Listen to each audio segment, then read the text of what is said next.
أنفسنا ومن سيئات أعمالنا من يهده الله فلا مضل له ومن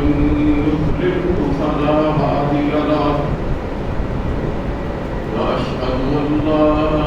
إله إلا الله وحده لا شريك له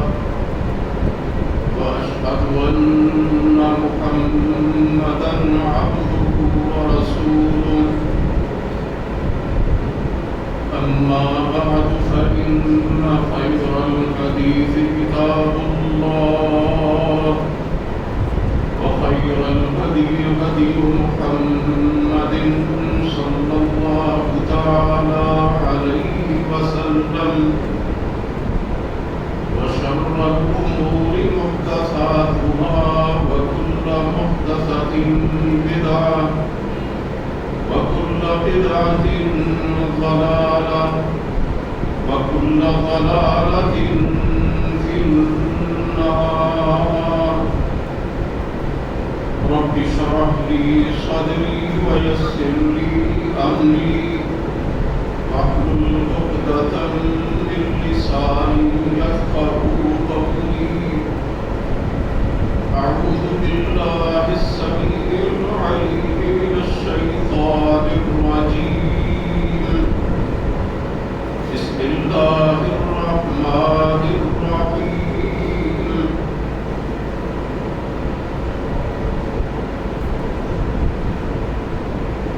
يا أيها الذين آمنوا أطيعوا الله ورسوله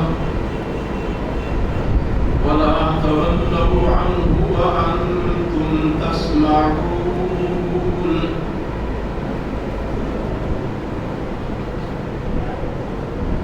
سب تعریفیں اللہ رب العالمین کے لیے ہیں. بے شمار درود و سلام نبی کے اقدس حضرت محمد رسول اللہ صلی اللہ علیہ وآلہ وسلم کی ذات گرامی پر، آپ کی آل طاہرہ اور آپ کے صحابہ اکرام پر، اور قیامت تک آپ کی فرمانبرداری کرنے والے اور مسلمان پر اللہ کی فضل و رحمت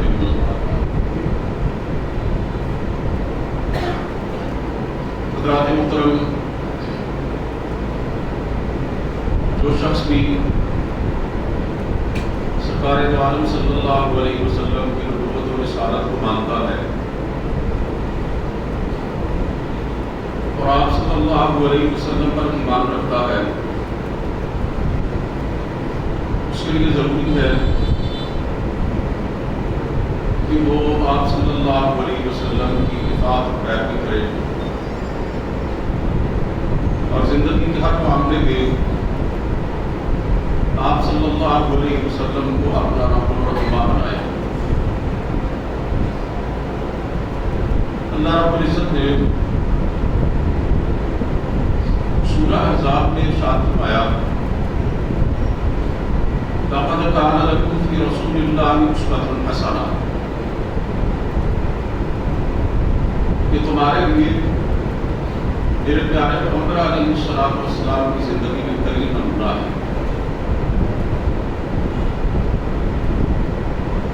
اللہ تعالیٰ کے نے سرکار دو عالم صلی اللہ علیہ وسلم کی حیات طیبہ کے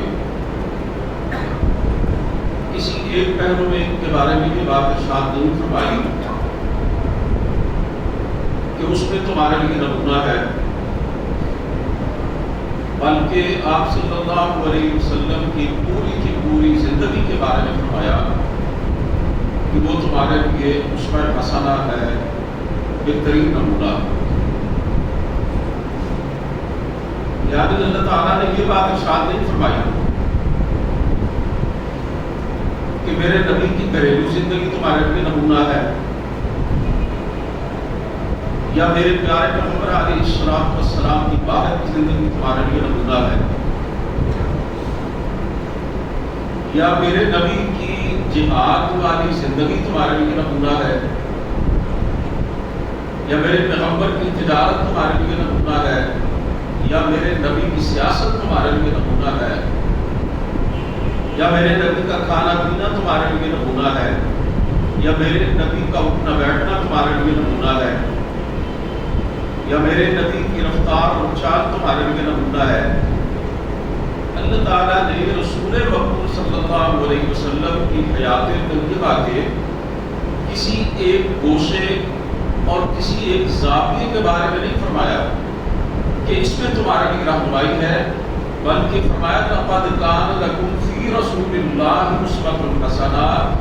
کہ تمہارے لیے میرے نبی کی ساری مبارک زندگی، میرے پیغمبر کی پوری سیرت، زندگی کا ہر معاملہ اور طریقہ تمہارے لیے مکمل نمونہ ہے اور اس میں پوری رہنمائی موجود ہے۔ اور آگے یہ بات ارشاد فرمائی کہ کون سا شخص سرکار دو عالم صلی اللہ علیہ وسلم کو اپنے لیے نمونہ بنائے گا، ہے تو سب کے لیے،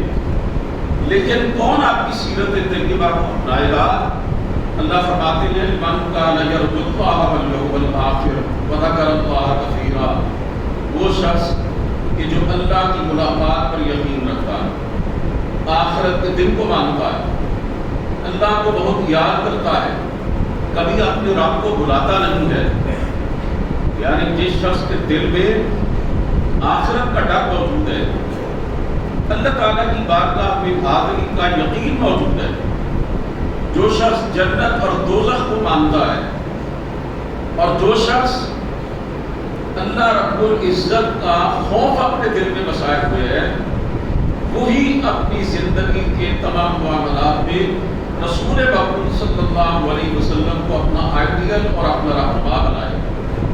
وہی آپ صلی اللہ علیہ وسلم کی سچی اتباع اور پیروی کرے گا، اور جو خوف خدا سے بے نیاز ہے، جس کے دل میں آخرت کا کوئی ڈر موجود نہیں ہے، جو حساب و کتاب پر یقین نہیں رکھتا، جو عاقبت کا تصور اپنے ذہن میں نہیں رکھتا، اسے اس سے کوئی غرض ہی نہیں ہوگی کہ رسول کریم صلی اللہ علیہ وسلم نے کس بات کا حکم دیا اور کس کام سے منع کیا۔ تو میرے عزیزوں، پچھلے خطبہ جمعہ میں بھی یہ بات میں نے آپ کے سامنے عرض کی تھی کہ کلمہ پڑھنے کا مطلب ہی یہ ہے کہ جس کا کلمہ پڑھا جاتا ہے اس کی بات مانی جائے۔ اور کیا مطلب ہے لا الہ الا اللہ محمد رسول اللہ کا صلی اللہ علیہ وسلم، کہ اللہ کے سوا کسی کی عبادت نہیں کرنی اور سرکار دو عالم صلی اللہ علیہ وسلم کے سوا کسی کی اتباع اور پیروی نہیں کرنی۔ کلمے کے دونوں اجزاء کا یہی تو ایک مفہوم ہے۔ تو رسول کریم صلی اللہ علیہ وسلم کی اطاعت اور فرمانبرداری میں ہمارے لیے دونوں جہانوں کی کامیابی پوشیدہ۔ اب جو شخص دنیا میں سرکار دو عالم صلی اللہ علیہ وسلم کی مخالفت کرتا ہے، آپ کی نافرمانی کرتا ہے، آپ کے اسوہ حسنہ سے بے نیاز ہو کے زندگی گزارتا ہے، اپنے معاملات کے اندر آپ صلی اللہ علیہ وسلم کے فیصلوں کو نہیں مانتا، اپنی مرضی کی زندگی ہے اس کی، اس کے لیے دنیا میں بھی ذلت ہے اور آخرت میں بھی رسوائی ہے۔ قرآن کریم اس حقیقت سے برابر ہے۔ کئی جگہوں پہ اللہ تعالیٰ نے یہ بات ارشاد فرمائی ہے وَمَن يُطِعِ اللَّهَ وَرَسُولَهُ فَقَدْ فَازَ فَوْزًا عَظِيمًا، جس نے اللہ اس کے رسول کی اطاعت کی وہ تو بڑی کامیابی کو پہنچ گیا۔ اور دوسری طرف کیا فرمایا وَمَن يَعْصِ اللَّهَ وَرَسُولَهُ فَقَدْ ضَلَّ ضَلَالًا مُبِينًا، جس نے اللہ اور اس کے رسول کی نافرمانی کی وہ تو سری گمراہی کے اندر پڑ گیا۔ اور گمراہی کا انجام کیا ہے؟ آپ خطبے کے اندر سنتے ہیں کل بدعت ضلالہ، ہر بدعت گمراہی ہے، وکل ضلالۃ فی النار، اور ہر گمراہی جہنم کے اندر لے کے جانے والی۔ اگر کوئی شخص دنیا میں اپنے تمام معاملات میں رسول کریم صلی اللہ علیہ وسلم کی اتباع کرتا ہے تو آخرت میں تو اس کا انجام اچھا ہوگا ہی، اللہ اس کے دنیاوی معاملات کے اندر بھی خیر و برکت عطا کر دے گا۔ حضرت فاطمہ بنت قیس رضی اللہ تعالیٰ عنہ ایک صحابیہ تھی، ان کے شوہر نے ان کو طلاق دے دی۔ وہ مشورہ کرنے کے لیے رسول کریم صلی اللہ علیہ وسلم کی خدمت میں آئی اور کہا یا رسول اللہ، دو آدمیوں نے میرے لیے پیغام نکاح بھیجا، ایک تو معاویہ بن ابی سفیان رضی اللہ تعالیٰ عنہ ہے اور دوسرے ابو جہل رضی اللہ تعالیٰ عنہ ہیں، آپ مجھے بتلائیں کہ میں ان دونوں میں سے کس کے ساتھ نکاح کروں، آپ مجھے مشورہ کیجیے۔ تو رسول کریم صلی اللہ علیہ وسلم نے فرمایا جہاں تک معاویہ کا تعلق ہے تو وہ غریب ہے، آج کل ان کے پاس پیسہ نہیں ہے، اور جو ابو جہل ہیں ان کے ساتھ معاملہ یہ ہے کہ وہ عورتوں کو بہت مارتے ہیں۔ آپ صلی اللہ علیہ وسلم نے فرمایا تم ایسا کرو کہ حضرت اسامہ بن زید رضی اللہ تعالیٰ عنہ سے نکاح کرو۔ حضرت فاطمہ بنت قیس کہتی ہیں کہ میں نے اپنے لیے اسامہ بن زید رضی اللہ تعالیٰ عنہ کو ناپسند فرمایا، اگرچہ اللہ کے رسول نے مشورہ کیا تھا، لیکن مجھے اسامہ بن زید اپنے شوہر کے طور پر اچھے نہ لگے، لیکن رسول کریم صلی اللہ علیہ وسلم نے بار بار کہا اسامہ سے نکاح کرو، 2-3 دفعہ آپ نے دہرایا، اور پھر آپ صلی اللہ علیہ وسلم نے ایک جملہ ارشاد فرمایا جو ہم سب کے لیے انتہائی قابل توجہ ہے۔ آپ نے اس خاتون سے کہا طاعت اللہ و طاعت رسولہ خیر لک، اللہ اس کے رسول کی بات مان لینا تیرے لیے بہتر ہے۔ اگر ہمیں بھی یہ بات سمجھ میں آ جائے نا کہ زندگی کے ہر معاملے میں ہمارے لیے اللہ اس کے رسول کے احکامات کو مان لینا، اللہ اس کے رسول کی اطاعت کرنا بہتر ہے، دنیا میں بھی آخرت میں بھی ہمارے لیے اچھا ہے، تو یقین کیجئے ہماری زندگی کا قبلہ درست ہونا ہے۔ وہ کہتی ہے میں نے نکاح کر لیا حضرت اسامہ رضی اللہ تعالیٰ عنہ سے، وَجَعَلَ اللَّهُ فِيهِ خَيْرًا كَثِيرًا، اور جیسا کہ اللہ کے رسول نے فرمایا تھا ویسا ہی ہوا، اللہ تعالیٰ نے اس نکاح میں میرے لیے بڑی برکت دی، حتیٰ کہ فَقْتُ بِنْتُ بِهِ، اللہ نے مجھے ایسا خوشحال گھرانہ دیا اور ایسی آسان زندگی عطا فرمائی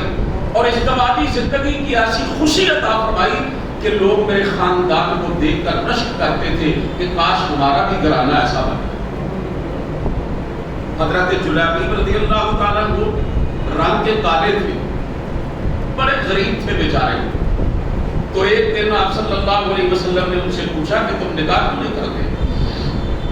کہنے لگے اللہ کے رسول میرے پاس تو پیسے کی کوئی حیثیت ہی نہیں ہے، اس حوالے سے میرا رنگ بھی کالا ہے، شکل و صورت کے اعتبار سے میں کمتر ہوں، تو کون مجھے اپنی بیٹی کا رشتہ دے گا؟ آپ صلی اللہ علیہ وسلم نے اپنے صحابی کا نام لیا اور فرمایا اس کے گھر جاؤ، اس سے ملو اور اس سے کہو کہ اللہ کے رسول نے یہ فرمایا ہے کہ اپنی بیٹی کا نکاح مجھ سے کرو۔ انہوں نے جا کے دروازے پہ دستک دی، وہ صحابی باہر نکلے، حضرت جلیبیب رضی اللہ تعالیٰ عنہ نے اللہ کے رسول کا ارشاد گرامی ان کے سامنے رکھا، کہنے لگے ٹھہرو میں ذرا اپنی بیوی سے مشورہ کروں۔ بیوی نے سنا تو کہنے لگی کہ جلیبیب سے تو اچھے کئی رشتے میں اپنی بیٹی کے لیے ٹھکرا چکی ہوں، وہ تو بیچارہ مفلس و فلاس ہے، رنگت بھی اس کی سیاہ ہے، میں تو اپنی بیٹی کی شادی اس سے نہیں کروں گی۔ اور باپ اور ماں کی یہ گفتگو کو بیٹی سن رہی تھی، اس نے فوراً جا کے اپنے والدین سے کہا حدیث پاک میں یہ الفاظ ہے کہ کیا تم اللہ اس کے رسول کے حکم کو ٹھکراؤ گے؟ کہنے لگی اگر اللہ کے نبی نے میرے لیے جلیبیب کا رشتہ پسند کیا ہے، میرا اس بات پر ایمان ہے کہ اللہ کے نبی میرے لیے غلط سوچ ہی نہیں سکتے، آپ اس رشتے کو قبول کر لیں، اللہ مجھے ہرگز ضائع اور برباد نہیں کرے گا۔ وہ صحابی جو تھے انہوں نے اپنی بیٹی کا یہ ایمان افروز تبصرہ سنا تو کہنے لگے کہ اللہ کے رسول نے میری بچی کے لیے جو رشتہ پسند کیا مجھے بھی پسند ہے۔ نکاح ہوا، شادی ہوئی، ازدواجی زندگی گزرنے لگی، اللہ تعالیٰ نے حضرت جلیبیب رضی اللہ تعالیٰ عنہ کو اور ان کی بیوی کو دعا دی تھی، اللہم صب علیہا صباً، اللہم صب علیہا الخیر صباً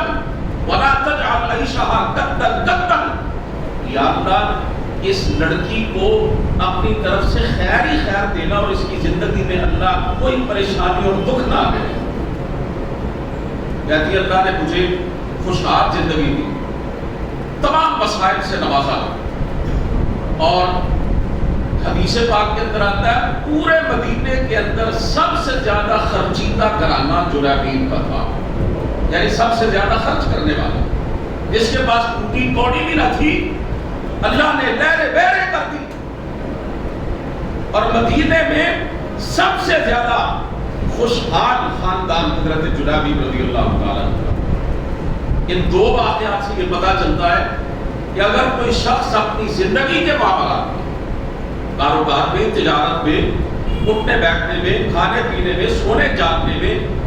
اپنی قول اور فعل میں، اپنے تمام معاملات زندگی میں رسول کریم صلی اللہ علیہ وسلم کی سچی اتباع اور پیروی کرے، اللہ آخرت میں تو اجر و ثواب عطا فرمائے گا، دنیا میں بھی اللہ رب العزت آسانیاں دے گا، خوشحالیاں دے گا۔ اطاعت رسول کا ایک فائدہ انسان کو یہ بھی ہوتا ہے کہ اللہ تعالیٰ اس کے نیک کاموں کو اپنی بارگاہ میں شرف قبولیت عطا فرماتا ہے۔ اطاعت مصطفیٰ قبولیت اعمال کے لیے بنیادی شرط ہے۔ اللہ فرماتے ہیں یا ایھا الذین آمنوا اطیعوا اللہ ورسولہ، یا ایھا الذین آمنوا اطیعوا اللہ والرسول ولا تبطلوا اعمالکم، اے ایمان والو اللہ اور اس کے رسول کی اطاعت کیا کرو اور اللہ اور اس کے رسول کی نافرمانی کر کے اپنے اعمال کو باطل نہ کیا کرو، اپنے اعمال کو برباد نہ کیا کرو۔ سرکار دو عالم صلی اللہ علیہ وسلم نے فرمایا من احدث فی امرنا ھذا ما لیس منہ فہو رد، وہ عمل جس پر میری مہر نہیں ہے، جو میرے طریقے کے مطابق نہیں ہے،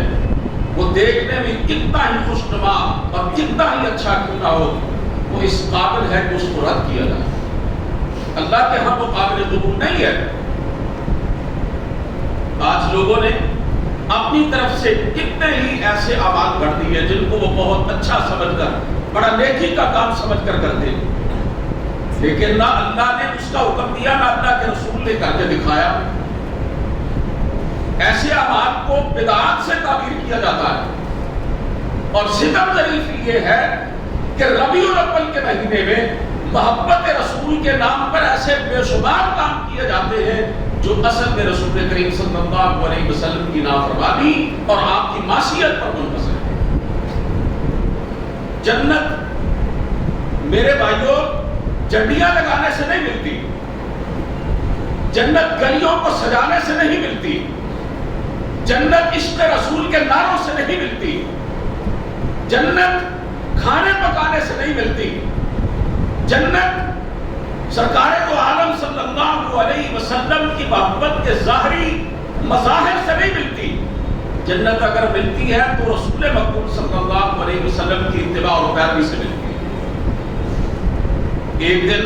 آپ صلی اللہ علیہ وسلم نے صحابہ کرام سے یہ بات ارشاد فرمائی، کل امتی یدخلون الجنہ الا من ابا، میری امت کا ہر بندہ جنت کے اندر جائے گا سوائے اس کے جو جنت میں جانے سے انکار کر دے گا۔ اب یہ بڑی عجیب سی بات ہے، بھلا کوئی مسلمان بھی ہو اور جنت میں جانے سے انکار کر دے، یہ ممکن ہے؟ سننے والے کون تھے جو جنت کے لیے اپنے گلے کٹوا دیتے تھے، جو جنت کے حصول کے لیے اپنا تن من دھن لٹا دیتے تھے، جو جنت کے حصول کے لیے پوری کائنات کو اپنے جوتے کی نوک میں رکھنے کے لیے آمادہ تھے؟ سن کے بڑے حیران ہوئے اور فوراً کہا یا رسول اللہ من یابا، اللہ کے رسول بھلا جنت میں جانے سے بھی کوئی انکار کر سکتا ہے؟ آپ نے فرمایا من اطاعنی دخل الجنہ، جس نے میری اطاعت کی وہ تو جنت میں جائے گا۔ وَمَنْ عَصَانِي فَقَدْ أَبَىٰ، اور جس نے میری نافرمانی میں اپنی زندگی گزاری اس نے گویا اپنے عمل سے خود ہی جنت میں جانے سے انکار کر دیا۔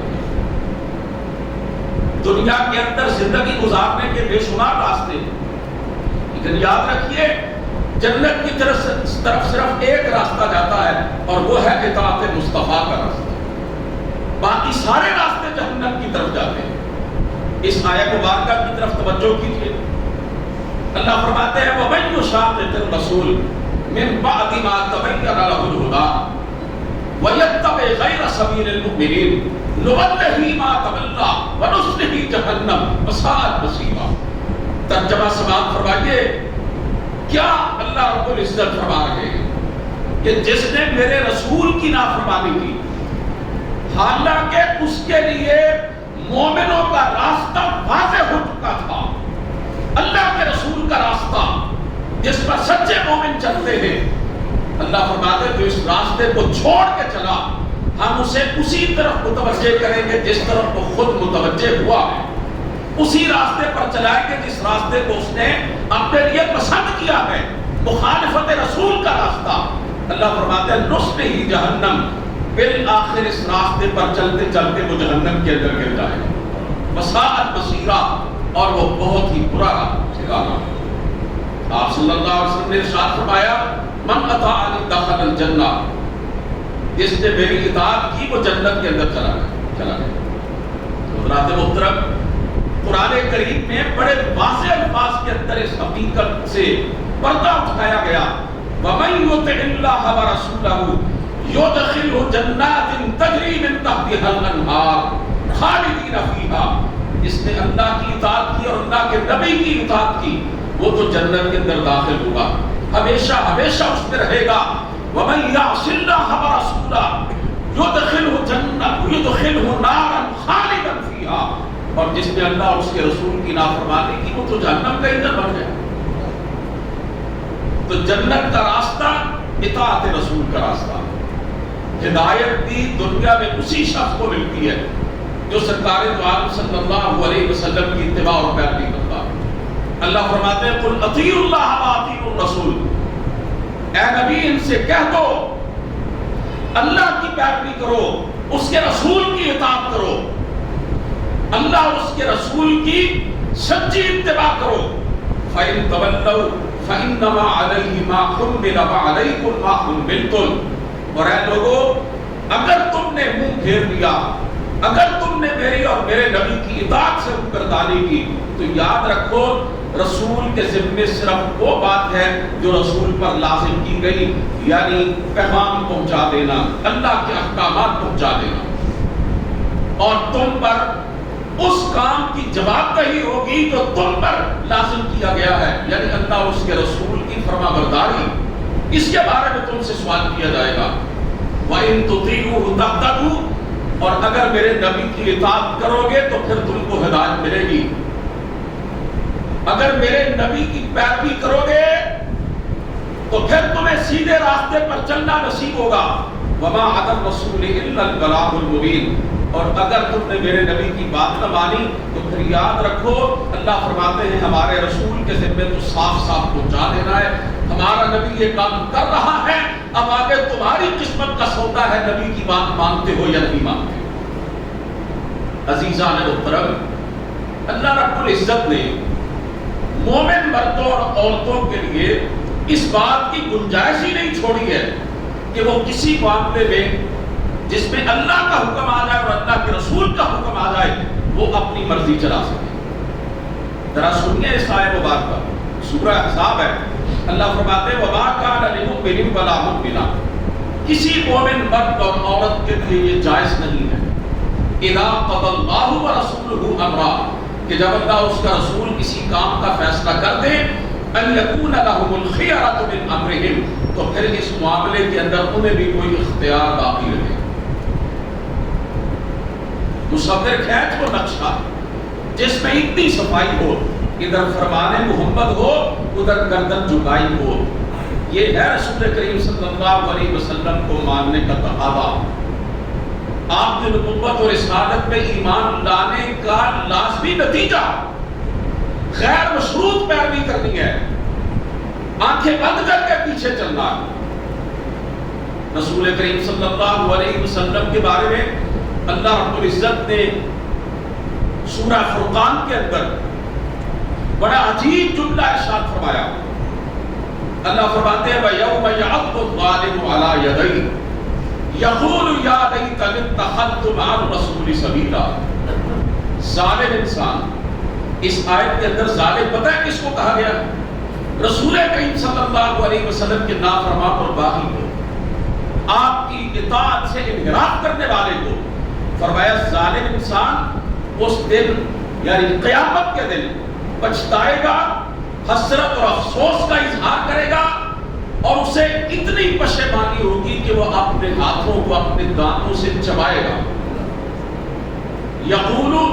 یا لیتنی اتخذت مع الرسول سبیلا، اور کہے گا کاش میں نے دنیا میں وہ راستہ منتخب کیا ہوتا جو اللہ کے رسول کا۔ ذرا غور کیجیے ایسا ہے مبارکہ، اور آئیے میں بھی اپنا جائزہ لوں اور آپ بھی ذرا اپنے اعمال پر نگاہ دوڑائیں کہ ہم اپنی زندگی میں کس حد تک اپنے نبی کی بات مان رہے ہیں، کس کس معاملے میں ہم اپنے نبی کی مخالفت کر رہے ہیں، اپنی زندگی کے کن پہلوؤں میں آمنہ کے لال کی سچی اتباع کر رہے ہیں، اور زندگی کے کن زاویوں میں سرکار دو عالم صلی اللہ علیہ وسلم کی نافرمانی کر رہے ہیں۔ کہیں ہم بھی تو اس حوالے سے ظلم کا مذاق تو نہیں کر رہے؟ اللہ تعالیٰ فرماتے ہیں یوم تقلب وجوہہم فی النار یقولون یا لیتنا اطعنا اللہ واطعنا الرسول۔ جس دن مجرموں کو جہنم کی آگ میں الٹ پلٹ کیا جائے گا، جیسے کہ آپ ٹکے کباب لگتے ہوئے دیکھتے ہیں نا جی، وہ دکاندار کبھی کسی پہلو پہ وہ لوہے کی سوراخ کو رکھتا ہے، کبھی کسی پہلو پر بدل بدل کر سائٹیں ٹکے کباب لگاتا ہے تاکہ اچھی طرح گوشت کا ٹکڑا جو ہے یہ پک جائے، گل جائے۔ اللہ نے فرمایا یوم تقلب وجوہہم فی النار، روز قیامت ہم مجرموں کے چہروں کو اسی طرح آگ میں الٹ پلٹ کریں گے۔ یقولون یا لیتنا اطعنا اللہ واطعنا الرسول، وہ کہیں گے ہائے کاش ہم نے اللہ کے رسول کی اطاعت کی ہوتی اور ہم نے اپنے رب کے احکامات کو مانا۔ اور ساتھ ہی یہ بھی کہیں گے انا اطعنا سادتنا وکبراءنا فاضلونا السبیل، یا اللہ ہم نے دنیا میں نہ تیری بات مانی نہ تیرے رسول کی بات مانی، ہم تو اپنے بڑوں کی اطاعت کرتے رہے اور اپنے سرداروں کی اپنے لیڈروں کی باتیں مانتے رہے۔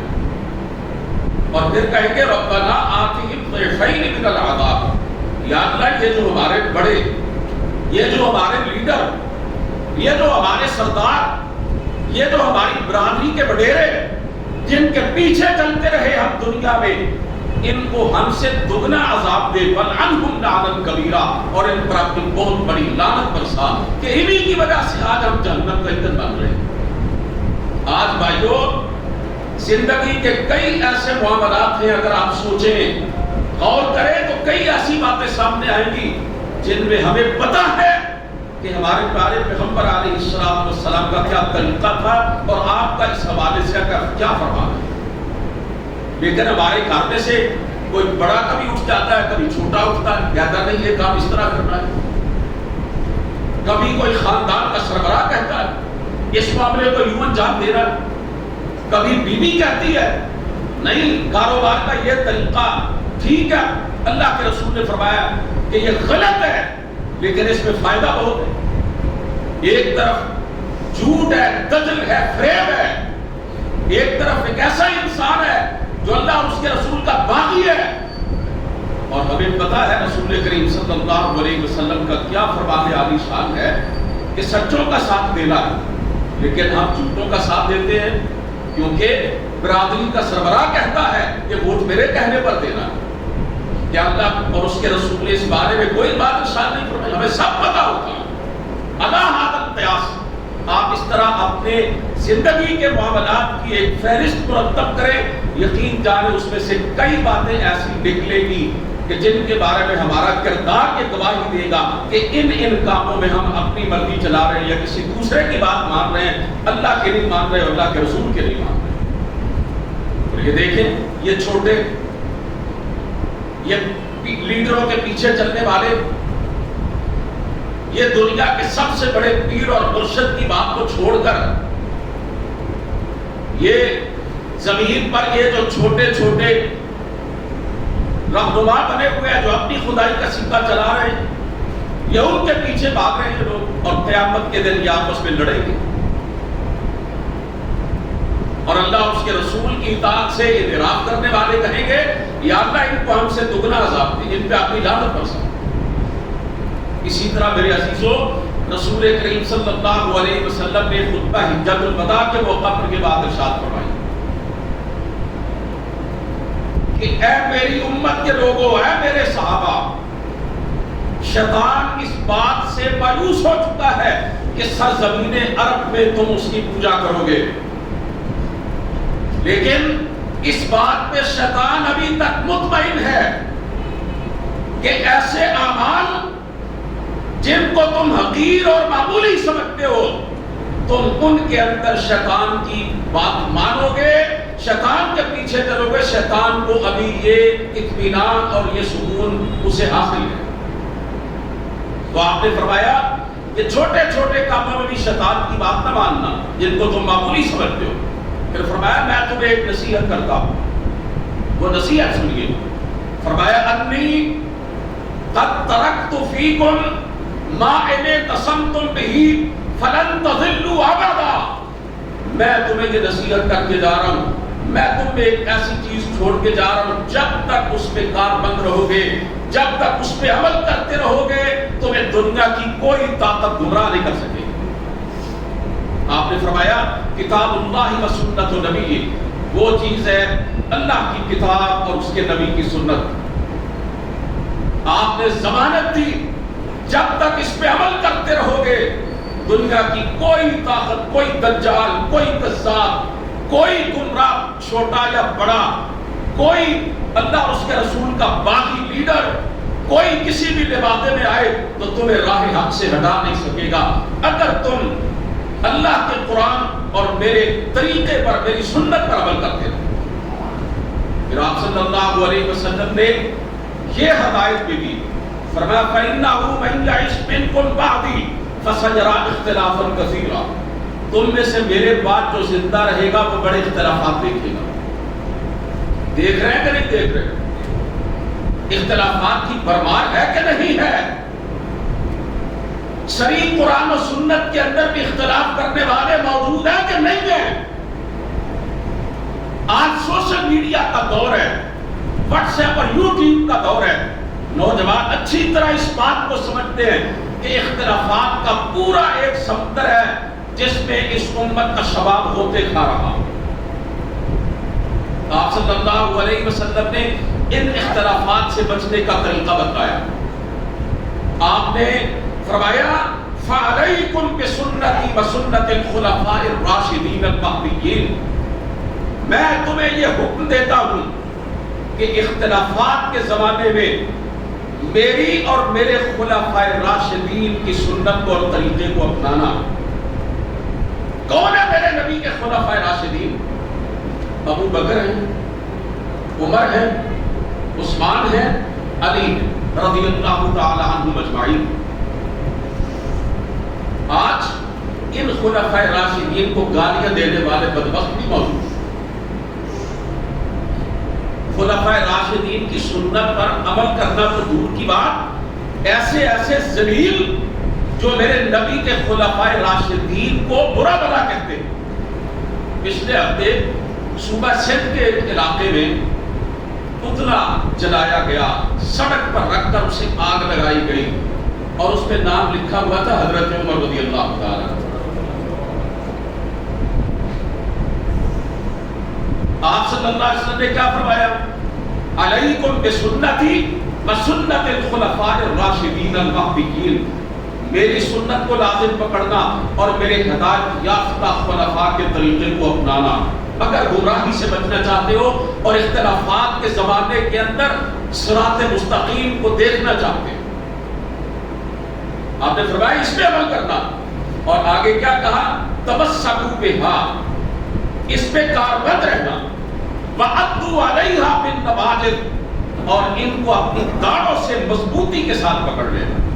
جس چیز کو آپ مضبوطی کے ساتھ پکڑنا چاہتے ہو نا جی،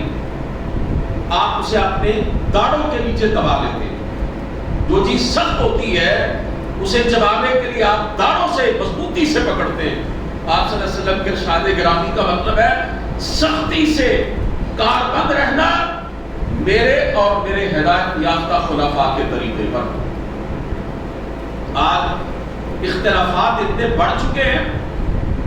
کہ انسان، ایک عام مسلمان پریشان ہو جاتا ہے وہ جائے تو کس طرف جائے،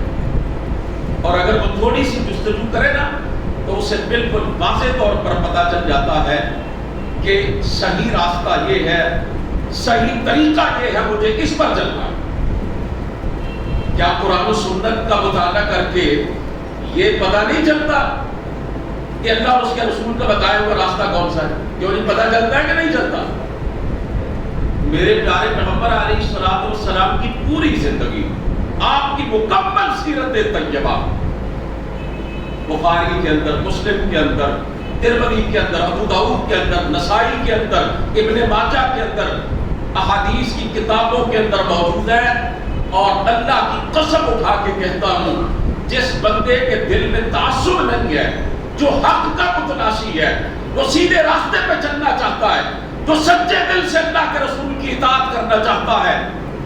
وہ اسی طرح آج بھی رہنمائی لے سکتا ہے جیسے 1450 سال پہلے میرے نبی کے زمانے کا ایک مومن اور مسلمان میرے نبی کو دیکھ کے رہنمائی لے گا۔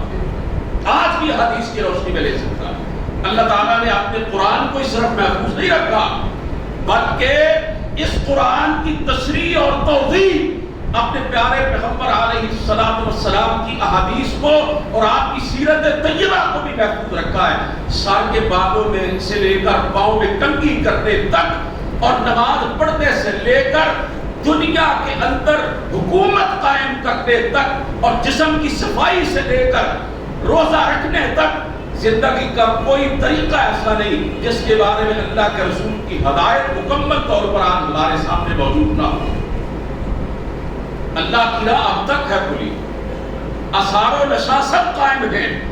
اللہ کے بندوں نے لیکن اس راہ پہ چلنا چھوڑ دیا۔ رسول کریم صلی اللہ علیہ وسلم کا ارشاد گرامی سنیے ذرا،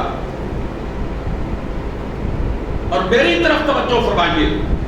جو میں آپ کی خدمت میں عرض کر رہا ہوں اس کے حوالے سے اللہ کے رسول کا یہ فرمان بہت ہی اہمیت کا حامل ہے۔ آپ صلی اللہ علیہ وسلم نے فرمایا لقد ترکتکم علی مثل البیضاء لیلها کنہارها۔ آپ نے فرمایا میں تمہیں ایک ایسے روشن دین پہ چھوڑ کے جا رہا ہوں جس کی راتیں بھی اس کے دن کی طرح۔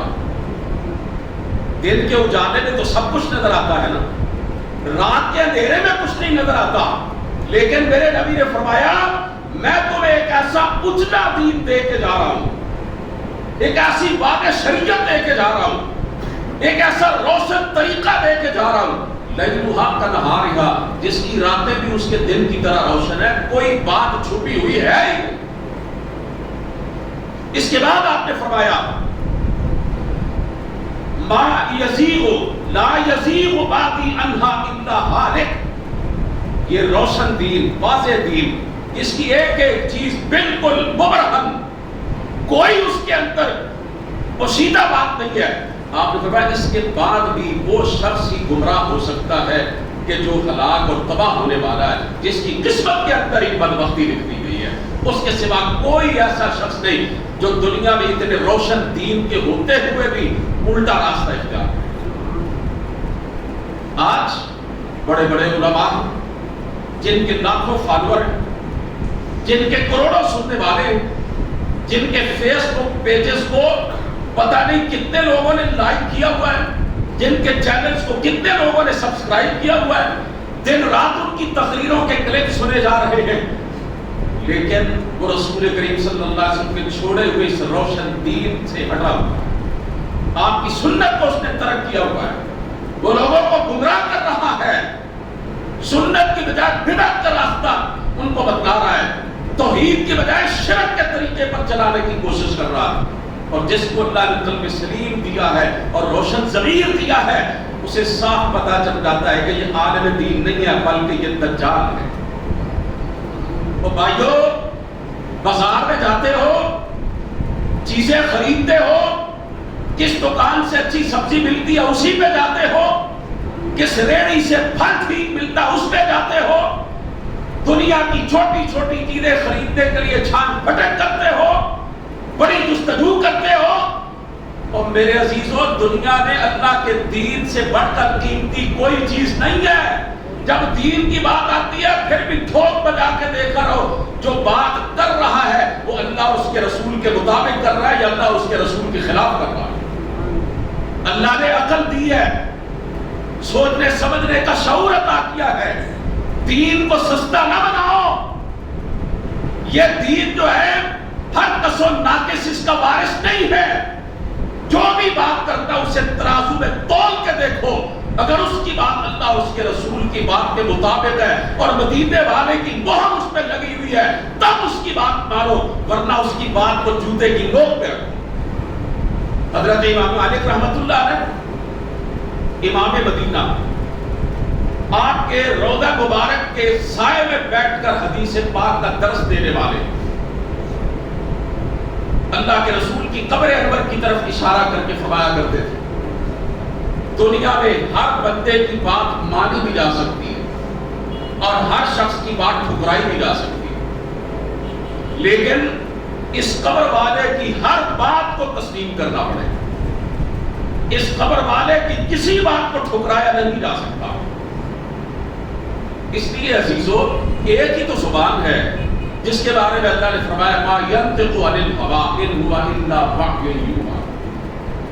ہر کسی کی زبان اپنی مرضی سے حرکت میں آتی ہے، وہ جو کہتا ہے اپنی خواہش سے کہتا ہے۔ اللہ نے فرمایا میرے نبی کی ہر بات مانو کہ میرے پیغمبر کی زبان کو جب بھی حرکت ہوتی ہے میرے حکم سے ہوتی ہے، میرا نبی بولتا ہے اپنی مرضی سے نہیں بولتا،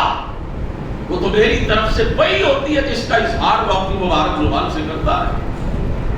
اللہ رب العزت نے فرمایا فَلْيَحْذَرِ الَّذِينَ يُخَالِفُونَ عَنْ أَمْرِهِ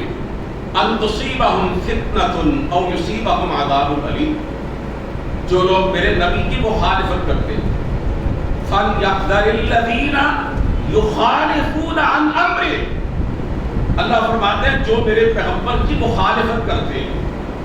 میرے نبی کی اطاعت نہیں کرتے، انہیں ڈرنا چاہیے ان تصیبہم فتنۃ، کہیں ایسا نہ ہو کہ دنیا میں ہی ان پر کوئی فتنہ آ جائے، کوئی آزمائش، کوئی مصیبت آن پڑے، او یصیبہم عذاب علیم، یا ان پہ کوئی دردناک عذاب آ جائے۔ آپ ذرا الفاظ پہ توجہ دیجئے، یہ سورہ انبیاء کی آخری آیات میں سے یہ الفاظ میں آپ کے سامنے پڑھ رہا ہوں، میں دعوت فکر دے رہا ہوں۔ اللہ رب العزت کا ارشاد گرامی پھر سماعت فرمائیے میرے بھائیوں، قرآن ہے اللہ رب العزت کا، فَلْيَحْذَرِ الَّذِينَ يُخَالِفُونَ عَنْ أَمْرِهِ أَن تُصِيبَهُمْ فِتْنَةٌ أَوْ يُصِيبَهُمْ عَذَابٌ أَلِيمٌ، فرمایا جو میرے نبی کی مخالفت کرتے ہیں ان کو ڈرنا چاہیے اس بات سے کہ دنیا میں ہی وہ کسی فتنے میں مبتلا نہ ہو جائیں یا ان پہ کوئی دردناک عذاب نہ آ جائے۔ قرآن کریم کے الفاظ اس بات میں واضح طور پر دلالت کر رہے ہیں کہ اللہ کے رسول کی مخالفت کر کے بندہ دنیا میں بھی کبھی سکون کی زندگی نہیں گزار سکتا، اسے کبھی امن اور چین نہیں مل سکتا، اسے فتنوں سے، آزمائشوں سے اور تکلیفوں سے نجات نہیں مل سکتی، اور وہ آخرت کا عذاب تو دور کی بات، وہ تو دنیا میں ہی اللہ تعالیٰ کی کہ عذاب کے اندر مبتلا ہو جاتا ہے۔ آئیے نا ذرا ہم اپنا جائزہ لیں، آج ہم طرح طرح سے فتنوں میں گرے ہوئے ہیں نا جی، طرح طرح کے عذابات کا شکار ہے، مہنگائی کا فتنہ، غربت کا فتنہ، افلاس کا فتنہ، IMF کی غلامی کا فتنہ، ورلڈ بینک کی نوکری کا فتنہ، امریکہ کی یلغار کا فتنہ، اللہ سے پھرے ہوئے حکمرانوں کا فتنہ، بے حیائی اور بے غیرتی کا فتنہ، دین سے انحراف کا فتنہ، دجل اور فریب کا فتنہ، کتنے ہی فتنے بارش کے قطرات کی طرح ہم پر برس رہے۔ کبھی ہم نے یہ سوچا ہے کہ اس کا سبب کیا ہے، وجہ کیا ہے اس کی؟ یہ طرح طرح کے فتنوں اور عذابوں میں ہم کیوں مبتلا ہیں؟ ذرا قرآن کریم کی اس آیت کو اپنے ذہن میں لائیے نا۔ اللہ فرماتے ہیں جو میرے رسول کی مخالفت کرتے ہیں وہ فتنوں کا شکار ہی ہوتے ہیں اور طرح طرح کے عذابوں میں بھی مبتلا ہوتے ہیں۔ میں آپ سے یہ عرض کرنا چاہتا ہوں اور بڑے ادب سے یہ پوچھنا چاہتا ہوں، اگر ہم اپنے گھر کی زندگی کی طرف دیکھیں، اپنے مجموعی کردار کی طرف دیکھیں، اپنے کاروبار کی طرف دیکھیں، اپنے لیل و نہار کی طرف دیکھیں، اپنے تھانوں عدالتوں کچہریوں کی طرف دیکھیں، اپنے حکومتوں کے ایوانوں کی طرف دیکھیں، اگر ہم اپنے چیمبرز آف کامرس اور منڈیوں مارکیٹوں کی طرف دیکھیں، سیاست، معیشت، معاشرت کو دیکھیں، تہذیب، تمدن اور اخلاق کو دیکھیں، آپ اس بات کی گواہی دینے پر مجبور ہو جائیں گے کہ انفرادی اور اجتماعی زندگی کے اکثر دائروں کے اندر ہم نے جو طریقہ اختیار کیا ہوا ہے وہ اللہ اور اس کے رسول کا طریقہ نہیں ہے۔ ہم اپنے زندگی کے بہتر معاملات میں اللہ اور اس کے رسول کی مخالفت کر رہے ہیں، اسی لیے یہ فتنوں کا ہم شکار ہیں۔ کبھی ہم نے اس بات پہ غور کیا ہے کہ اللہ تعالیٰ نے ہمیں کتنا اعلیٰ ورفع پیغمبر دیا ہے، کتنی عظمت اور شان والا نبی عطا کیا؟ ساری کائنات مل کر بھی انبیاء اور رسول کے ساتھ اگر آ جائے میرے نبی کی عظمت اور شان کا مقابلہ نہیں کر سکتے۔ اللہ نے دنیا میں بھی اپنے نبی کو معزز بنایا۔ آپ نے فرمایا ایک وقت ایسا آئے گا میرے پیغام کو دنیا کا ہر شخص تسلیم کرنے پر مجبور ہوگا، کوئی عزت کے ساتھ مانے یا ذلت کے ساتھ مانے گا ضرور۔ اتنی عزت اللہ نے دی، اور روز قیامت آپ صلی اللہ علیہ وسلم نے فرمایا جنت کے دروازے پر سب سے پہلے میں پہنچوں گا، اور میں جنت میں دستک دوں گا نا دروازے پر، فرشتہ پوچھے گا مجھ سے کون ہے دروازے پر، میں کہوں گا میں محمد ہوں صلی اللہ علیہ وسلم۔ فرشتہ کہے گا مرحبا، آپ کے لیے ہی تو مجھے حکم دیا گیا تھا اور میں اس بات کا منتظر تھا کہ کب آپ آتے۔ اللہ نے مجھے یہی کہا تھا کہ جب تک میرا محبوب نہ ہے جنت کا دروازہ نہیں کھولنا۔ فرمایا انا اول من یقرع باب الجنہ، سب سے پہلے جنت کا دروازہ میں کھولواؤں گا۔ اللہ نے کتنی عزت دی۔ ذرا شب معراج کی طرف اپنے تصورات کو لے کے جائیے، پہلا آسمان، دوسرا، تیسرا، پھر چھٹا اور ساتواں، پھر اس سے اوپر سدرۃ المنتہا۔ جبریل نے کہا اللہ کے رسول میری حد ختم ہو گئی، اے اللہ کے نبی اس سے آگے نہیں جا سکتا، مجھے اس سے آگے جانے کی طاقت ہی نہیں دی گئی، میرے نبی اس سے بھی اوپر چلے گئے۔ اور میں یہاں پہ ایک جملہ کہنا چاہتا ہوں اپنے نبی کی عظمت اور شان کو بیان کرنے کے لیے کہ جہاں پہ نوریوں کے سردار کی حد کی اختتام ہوتی ہے وہاں ہم انسانوں کے سردار کے مقام کی ابتدا ہوتی ہے۔ لوگ کہتے ہیں نبی کو نور اور نوریہ کا تو سردار کیا، اللہ کے رسول میری حد آ گئی، میرا اختتام آ گیا، اور انسانوں کا سردار جو ہے وہ سے بھی آگے چلا گیا، اور نوری تو میرے نبی کے خادم ہے، اور نوریوں کا تو سردار میرے نبی کے پاس آنے سے پہلے اجازت لیتا تھا۔ میرا نبی بشر ہی نہیں ہے بلکہ فخر بشر ہے، میرا نبی صرف انسان ہی نہیں فخر انسانیت ہے۔ وہ جو کسی نے کہا ہے نا محمد بشر ذات البشر یاقوت الحجر ذات الحجر، محمد انسان ہے، بشر ہے، لیکن ایسے بشر کے ویسا کوئی نہیں ہے۔ جیسے پتھر تو بے شمار ہیں لیکن ان پتھروں میں چمکتا ہوا ہیرا یاقوت ہوتا ہے، اس جیسا پتھر کوئی نہیں ہوتا۔ انسانوں کے اندر میرا نبی ایسا انسان ساری کائنات کے اگلے پچھلے مل کر بھی اس کی عظمت کو نہیں پہنچ سکتے۔ اب ساری کائنات نیچے ہے، اللہ کی قسم میرے نبی اس سے اوپر کوئی نہیں ہوتا۔ فرشتوں کا سردار بھی نیچے ہے، سارے انبیاء، سارے اولیاء، سارے نوری، سارے خاکی، سب نیچے ہیں، اور اللہ نے میرے نبی کو سب سے اوپر اٹھایا۔ سبحان الذی اسری بعبدہ، اتنی عزت، اتنی مرتبہ، اتنی بلندی اور اتنی شان تصور نہیں کیا جا سکتا۔ تو لاجک تو یہ بنتی ہے نا کہ جب نبی اتنا معزز ہے تو امت بھی اتنی ہی معزز ہوتی ہے، نبی اتنا محترم ہے تو امت بھی اتنی محترم ہوتی ہے، نبی اتنا اونچا ہے تو امت بھی اتنی اونچی ہوتی ہے، نبی اتنا اعلیٰ ہے تو امت بھی اتنی ہی بالا ہوتی ہے۔ لیکن آپ دیکھ رہے ہیں نبی جو ہے وہ تو عزت اور عظمتوں کا تاجدار ہے، اور امت جو ہے وہ ذلت اور رسوائی میں پڑی ہوئی ہے۔ نبی تو اتنا اونچا ہے، کوئی سوچ نہیں سکتا ایسی اونچائی پہ جانے کا، لیکن امت جو ہے وہ تو پستیوں میں گری ہوئی ہے۔ آج جس کا جی چاہتا ہے اس امت کو مار کے چلا جاتا ہے، جس کا دل چاہتا ہے اس کے ملکوں پہ حملے کرتا ہے، جس کا جی چاہتا ہے اس کی بیٹیوں کی عصمتوں کو پائمال کر کے چلا جاتا ہے۔ جگہ جگہ پہ مسلمان کٹ رہا ہے، مر رہا ہے۔ آج مسلمان کا خون اتنا سستا ہے، پانی بھی اتنا سستا نہیں ہے، چڑیوں کا شکار بھی اتنا آسان نہیں جتنا آج کے مسلمانوں کا شکار آسان ہے۔ سبب پتہ ہے کیا ہے؟